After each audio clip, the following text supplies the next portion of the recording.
नमस्कार दोस्तों, लोकसभा चुनाव से ठीक पहले मुख्य चुनाव आयुक्त और चुनाव आयुक्तों की नियुक्ति को लेकर सुप्रीम कोर्ट से इस वक्त की बड़ी खबर सामने आ रही है। दरअसल चीफ इलेक्शन कमिश्नर और अन्य इलेक्शन कमिश्नरों की नियुक्ति के लिए एक समिति का गठन किया गया है। इस पैनल में भारत के प्रधान न्यायाधीश यानी सीजेआई को शामिल नहीं किया गया है। बता दें, इलेक्शन कमीशन के 2 नए कमिश्नरों के नाम फाइनल हो गए हैं। प्रधानमंत्री की अध्यक्षता वाले पैनल ने आज बैठक की। इसके बाद नेता प्रतिपक्ष अधीर रंजन ने मीडिया से बात करते हुए कहा कि पूर्व आईएएस अफसर ज्ञानेश कुमार और सुखबीर संधू के नाम पर मुहर लगी है।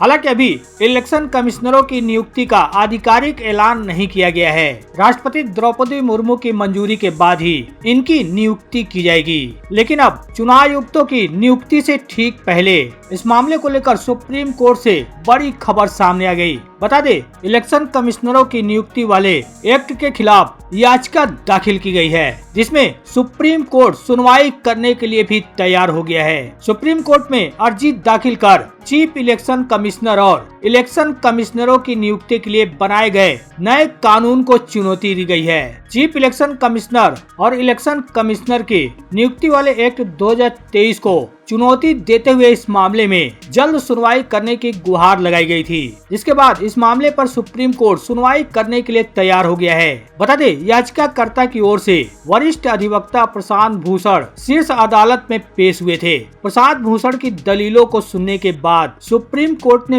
बड़ी बात कही है। दरअसल याचिकाकर्ता एडीआर और कांग्रेस नेता डॉक्टर जया ठाकुर की ओर से जस्टिस राजीव खन्ना की अगुवाई वाले बेंच के सामने यह मामला उठाया गया।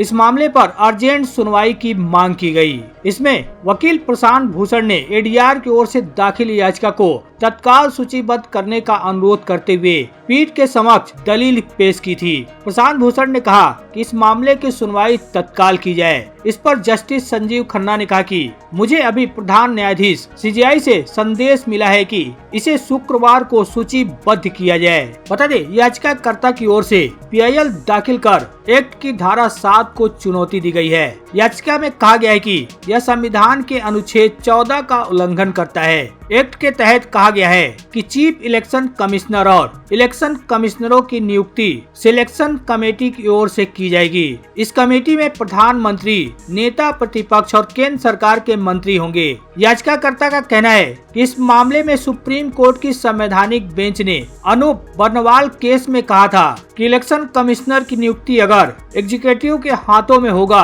तो स्वतंत्र लोकतंत्र के लिए अच्छा नहीं होगा। सुप्रीम कोर्ट ने कहा था कि सिलेक्शन कमेटी में प्रधानमंत्री, नेता प्रतिपक्ष और भारत के चीफ जस्टिस का होना चाहिए। केंद्र सरकार ने 2023 में जो कानून बनाया है उसमें सिलेक्शन कमेटी में चीफ जस्टिस को हटाकर उनकी जगह पीएम की ओर से नामित केंद्रीय मंत्री को रखा गया है। इस तरह से सिलेक्शन प्रक्रिया खतरे में होगी और हेर फेर का अंदेशा है, क्योंकि सिलेक्शन प्रक्रिया एग्जीक्यूटिव के कंट्रोल में होगा। बता दें, हाल ही में निर्वाचन आयुक्त अरुण गोयल के पद से इस्तीफे के बाद एनजीओ एडीआर ने सुप्रीम कोर्ट का रुख किया है। अब इस मामले में कल यानी 15 मार्च को सुनवाई की जाएगी। बता दें, कुछ ही दिनों में लोकसभा चुनाव 2024 के तारीखों की घोषणा होने वाली है। ऐसे में यह मामला काफी महत्वपूर्ण हो जाता है। पिछली सुनवाई के दौरान 13 फरवरी को सुप्रीम कोर्ट ने केंद्र सरकार के इस कानून की धारा 7 के अमल पर रोक से इनकार कर दिया था और सुनवाई के लिए अप्रैल की तारीख तय कर दी गई थी। अब एक बार फिर से मुख्य चुनाव आयुक्त और चुनाव आयुक्तों की नियुक्ति को लेकर यह मामला सुप्रीम कोर्ट पहुंच गया है, जिस पर सुप्रीम कोर्ट कल सुनवाई करेगा। अब कल सुनवाई करते हुए इस मामले में सुप्रीम कोर्ट क्या कहता है, क्या इस पर कुछ करता है, यह देखने वाली बात होगी। लेकिन आपको क्या लगता है? आप अपनी राय कमेंट कर जरूर बताएं। साथ ही वीडियो को लाइक शेयर करना तो बिल्कुल भी ना भूलें।